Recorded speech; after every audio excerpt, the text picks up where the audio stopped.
کی عادت ڈالنی تھی، کیسے ڈالنی؟ بچے آج کل کینڈی ٹافی ہوتی ہے، اس زمانے میں نہیں ہوتی. بچے سے کہا بیٹا نماز پڑھا کرو، شکر ملے گی. اچھا. وضو کیا، مصلی پہ کھڑے ہو گئے. ماں نے چھوٹی سی پڑیا بنائی شکر کی اور مصلی کے نیچے رکھ دی. سلام پھیر کے کہا اماں کہاں ہے؟ اماں اٹھاؤ مصلی. دیکھا تو شکر، دوستوں کو جا کے بتایا میں نماز پڑھتا ہوں، مجھے شکر ملتی ہے. انہوں نے کہا ہمیں تو نہیں ملتی، مجھے ملتی ہے. بچے کو عادت ڈالنی تھی نماز پڑھا. دیکھیں نا، ماں کوشش کرے تو کیا نہیں کر سکتے. بچہ پڑھنے لگ گیا. ایک دن بچے نے نماز شروع کی، نماز کا وقت ہو گیا، ماں گھر پر نہیں تھی. ادھر ماں کو خیال آ گیا کہیں وہ نماز نہ پڑھنا شروع کر دے، اور نماز پڑھ کے اس کو پڑیا نہ ملی تو اس کے یقین میں فرق آ جائے گا. ادھر بچے نے نماز شروع کر دی. ماں جب پہنچی تو بچے سے آنکھ نہیں ملا رہی.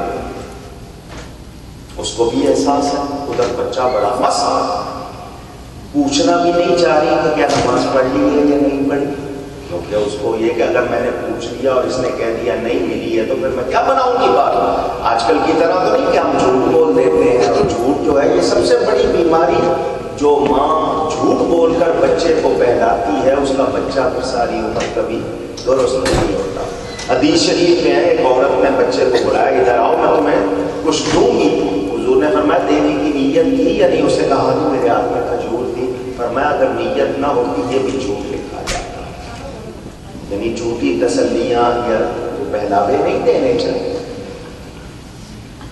بچے نے خود ہی کہا ماں آج کی شکر کا مزہ کچھ اور ہی تھا. سبحان اللہ. کیا کہہ رہے ہو بیٹا؟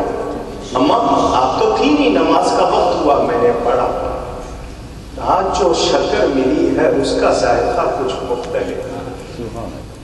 اب ماں دیکھنا چاہ رہی ہے. بچے نے پڑیا لا کے دکھائی، ماں نے دیکھ لیا یہ میری بنائی ہوئی نہیں ہے، اللہ نے بھیجا فرشتے کو، میرا فرید نماز پڑھ رہا ہے. ماں موجود نہیں، آج شکر نہ ملی، اس کا یقین بدل جائے گا. جاؤ تم جنت سے رکھ کے آؤ. ماں نے ساری بات سن کے بیٹے کو کہا بیٹا یہ میں رکھتی تھی، اب روز شکر آسمان سے نہیں آئے گی، تمہیں نمازی بنانا. کوشش کریں تو کیا نہیں ہوتا. آج اس مزاج کے لیے ہم لوگ بکھرے ہوئے ہیں. یہ جو آپ بچوں کو لے کے آئے بس مجھے بڑی خوشی ہوتی ہے. آپ لائیں گے، ہمارے بڑے ہم کو لے کر گئے تو ہم جا رہے ہیں. اگر آپ نہیں لائیں گے تو یہ کیسے آئیں گے؟ ٹھیک ہے شروع میں بچے کھیلیں گے، مسجد نبوی میں بھی آپ کے کھیلتے تھے. موسمی چڑیاں ہمارے یہاں رمضان میں پاکستان انڈیا میں آ جاتے ہیں، بچے شور بھی کرتے ہیں لیکن آتے تو ہے، ان کو عادت تو پڑے. دوسری بات 9 یا 10 سال کا بچہ ہو، یہ مسئلہ سن لیجیے. کتنی عمر میں نے بتائی؟ 9 یا 10 سال کی عمر ہو اور اس کو صحیح نماز پڑھنی آتی ہو، اس کو سب سے نہ نکالا کرے. کچھ لوگ اس کو دھکیل دیں گے، تو جب آپ دھکے دیں گے تو پھر کیسے آئے گا وہ؟ اگر اس کو صحیح نماز پڑھنی آتی ہے تو پہلی صف میں کوشش ہوتی ہے بڑے کھڑے ہوں، بچہ کنارے پہ ہو جائے، مگر اس کے بعد کی کسی صف میں جس بچے کو صحیح نماز پڑھنی آتی ہے اس کو پیچھے سے نہ ہٹایا کریں. کیونکہ اس طرح تو پھر یہ کہ اس کو کہیں گے جی ہم کوئی دھکیلتا ہے میں کیا کروں گا مسجد میں جا کے، تو اس کو پیار ملے گا تو آئے گا. اب بچے کیسے ہوتے ہیں یہ بھی سنا دوں آپ. امام ربانی، امام مجدد الفسانی، الف کہتے ہیں عربی میں 1000 کو. ہر 100 سال کے بعد مجدد ہوتا ہے، ایک سے زیادہ بھی ہو سکتے. یہ 1000 سالہ مجدد ہے، 1000 سال کے بعد ہوئے. مغل اعظم جس کو کہتے ہیں اکبر بادشاہ، اس کا دور تھا. اس دور میں انہوں نے دین کی حفاظت کی. ان کے بیٹے تھے خواجہ محمد معصوم، عمر تھی 5 برس. باپ مسجد جا رہا تھا، بچے نے ضد کی، لے لیا ساتھ، دروازے پر بٹھایا جہاں لوگ جوتے اتارتے تھے. اتنے چھوٹے بچے کو اندر نہیں لے جائے. اس زمانے میں پیمپر وغیرہ تو ہوتے نہیں تھے، اور پیمپر بانا ہو اور اس میں بچے نے کچھ کر دیا ہو تو اور زیادہ ہونا. تو کہیں تقریبات میں پیمپر پہنا کے لے جائیں، مسجد میں لائیں تو بچے کو آداب سکھائیں. لیکن اگر اس کے اندر درد ہے اور وہ مسجد میں ہے تو گناہ گار ہے، اس طرح نہیں ہونا چاہیے. بہرحال بچے کو وہاں بٹھا دیا کہ بیٹا یہاں بیٹھو، میں نماز پڑھ کے آتا ہوں، پھر تمہیں ساتھ لے جاؤں گا۔ بچے کو بٹھا دیا، حضرت نماز پڑھانے چلے گئے۔ نماز پڑھ کے جب نمازیوں کے ساتھ واپس آئے تو بچے نے جوتیوں کی 2 ڈھیریاں ہیپس بنا دی۔ آپ سمجھیں گے شاید کھیل رہا ہوگا، لیکن سنے بات، حضرت مجدد صاحب بچے سے پوچھتے ہیں بیٹا یہ کیا کیا ہے؟ فرمایا بابا یہ جوتیاں جنتیوں کی ہیں، یہ دوستی۔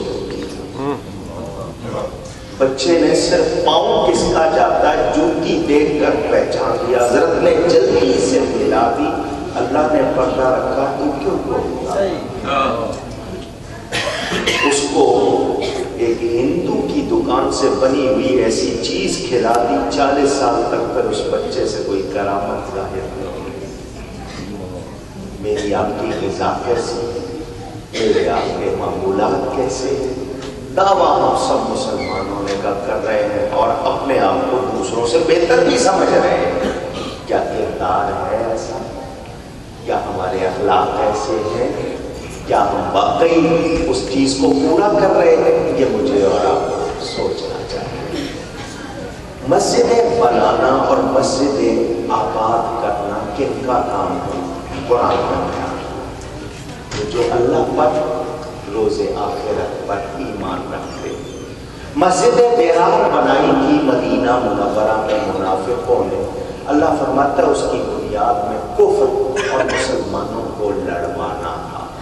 تو حالانکہ نام قرآن نے بھی اس کو مسجد ہی کا نام، اس کا بیرار نقصان پہنچانے والی بنائی کن لوگوں نے؟ جو کلمہ پڑھتے تھے، نبی پاک صلی اللہ علیہ وسلم کے پیچھے نماز پڑھتے تھے، مگر نیت درست نہیں تھی، منافق تھے۔ اس مسجد کو گرانے کا حکم دیا، ہمیں منع کیا گیا کہ اس مسجد میں کھڑے نہیں ہونا۔ اور جو ایمان والے ہیں ان کی بنیاد تقویٰ، وہ اللہ، تقویٰ کے 2 معنی، گناہوں سے بچنا، اللہ سے ڈرنا۔ تو وہ ایمان کی بنیاد پہ بناتے ہیں، اس لیے اس پر کتنا اجر ہے۔ مثال کے طور پر یہ علماء سکھاتے ہیں کہ جو نیکی کرے اس کے لیے اجر، اچھا کام، کتنا اجر؟ 1 سے 10 گنا تک، 1 سے 700 گنا، اور جتنا مضاعف، ڈبل ٹرپل، جتنا اللہ چاہے، اس کی کوئی لمٹ ہم بیان کر سکتے نہیں کہ اتنا ہی ثواب ملے گا، جتنا اللہ چاہے وہ دے گا۔ جو بیان کر دیے وہ ہمیں بتایا، مثلا صبر کا بدلہ، وہاں اللہ نے اجرہم بغیر حساب، بغیر حساب کے صبر کا اجر ملے گا۔ وہاں کوئی اللہ نے بیان نہیں کیے، لیکن بعض نیکیوں کے لیے بیان کر دیا۔ تو جو نیکی کرے اس کے لیے اجر ہے۔ اب نیکی سکھا رہا ہے، مثلا کسی نے، آپ نے بچے کو اللہ کہنا سکھایا، جب آپ نے اللہ کہا تو آپ کے حصے میں 40 نیکیاں آ گئی۔ کتنی؟ اب بچہ کہہ رہا ہے، بچے کو آپ نے کہا اس کو رٹو، ریپیٹ کرو، اللہ اللہ اللہ اللہ کہہ رہا ہے۔ جتنی مرتبہ کہہ رہا ہے اس بچے کو نیکیاں مل رہی ہیں، جتنی اس کو مل رہی ہیں اتنی آپ سکھانے کی وجہ سے۔ اور یہاں ایک راز کی بات اور، میں نے اللہ کہا، 4 حرف ہیں، الف لام لام ہے، اس کے پیچھے کتنے فرشتے ہیں وہ سب میرے گرد جمع ہو گئے، کیونکہ یہ ان کی غذا ہے۔ یہ ان کے لیے غذا کا لفظ اس طرح جیسے ہم چیز کھاتے ہیں، ان کے لیے یہی اللہ کا نام ہی سب کچھ وہ جمع ہو جاتے ہیں۔ دوبارہ کہا اتنا ہی اور آ گئے، 3 بار کہا، تو جب بار بار کہتے ہیں آپ سے لے کر عرش تک فرشتوں کی قطار لگ جاتی ہے، اس وقت آپ کے ارد گرد نور ہی نور ہوتا ہے۔ اور پہلا کہا ہوا قبول ہوگا تو دوسرا منہ سے نکلے گا نا، وہ پہلا قبول ہوگا تو دوبارہ منہ سے نکلے گا نا۔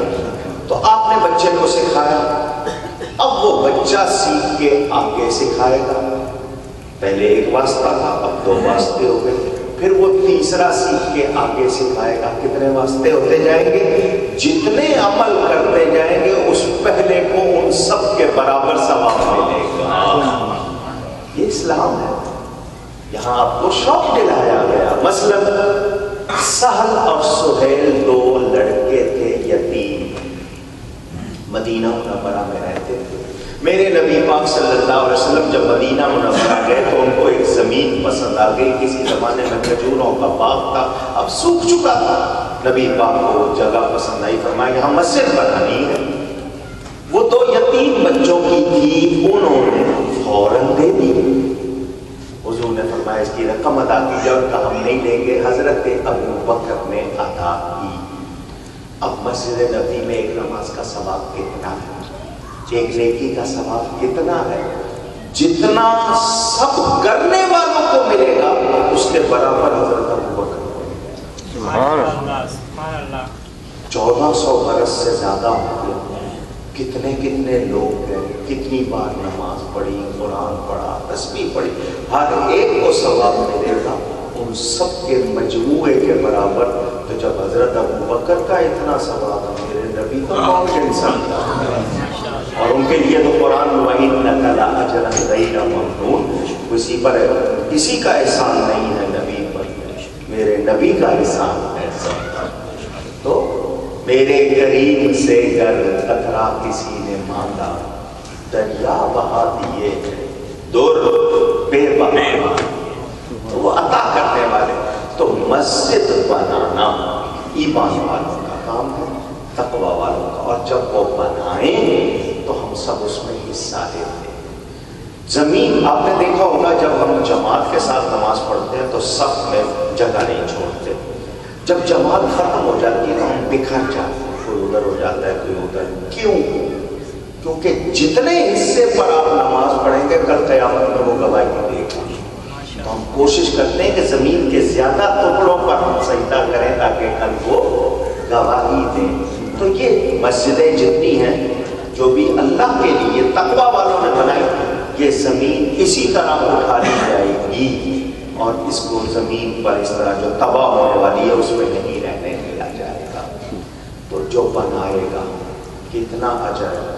کچھ لوگ نام کے لیے بناتے ہیں, کچھ مزاج کے لیے, کچھ کیسے. لیکن آپ کو پتہ نہیں, آپ نے تو $10, $100, 1000, 15,000, 20,000, لاکھ دے دیے, بھول بھی جائیں گے, مگر اس کا ثواب ساری آپ کو قبر میں بھی ملتا رہے گا, حشر میں بھی. اسی لیے اس کو صدقہ جاریہ, صدقہ کے معنی نیکی کے ہوتے ہیں, یہ جاری رہنے والی نیکی ہے. اس کا کتنا فائدہ ہوتا ہے. تو کوشش کیا کریں کہ کبھی بھی موقع ملے تو سب سے پہلے عقیدہ ضرور ٹیسٹ کر لیا کریں, کنفرم کر لیا کریں, اور پھر اس کے بعد آپ سب کی کوشش ہونی چاہیے کہ ایسے کام میں کچھ نہ کچھ ضرور حصہ پڑ جائے. محبت والے کی چونی بھی ضائع نہیں جائے, اور جس کے پاس محبت نہیں ہے وہ لاکھوں بھی دے دے کام نہیں آتا, کیونکہ جس نے دکھاوے کے لیے دیا اس نے تو اپنی نیکی پر بات, دوسروں کو شوق دلانے کے لیے زیادہ دیا وہ بہت اچھی بات ہے, اور مقصد اپنا نام دکھاوا تو وہ دکھاوے تک ہی رہ جاتی ہے, پھر اس کے لیے وہ ثواب نہیں ہوتا. تو موضوع میں نے بیان کر دیا ہے, ٹائم رہ گیا ہے 5 منٹ میرے پاس.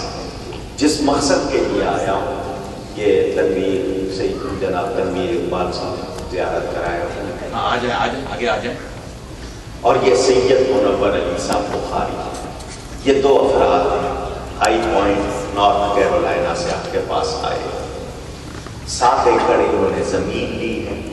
آپ کے ملک میں جو قانونی مراحل ہوتے ہیں وہ سب یہ گزر چکے. زمین ان کو ان کے پاس اس کی قیمت ادا ہو چکی, اس کی گریڈنگ یہاں جو کہتے ہیں وہ بھی ہو چکی. اب اس پر عمارت شروع ہونی ہے, کمیونٹی سینٹر ہے, فیونرل وغیرہ کے لیے جو وہاں فیسلٹیز ہیں وہ بنانا. مقصد کیا ہے کہ کل کو ہماری نسلیں بھی دین سے وابستہ ہے, اور ہمارا جو مسلک ہے, مسلک کے حق اہل سنت و جماعت, اس کے مطابق ہم دوسروں کے پاس جائے تو وہ اپنی مسجد میں میلاد تک نہیں کرنے دیتے.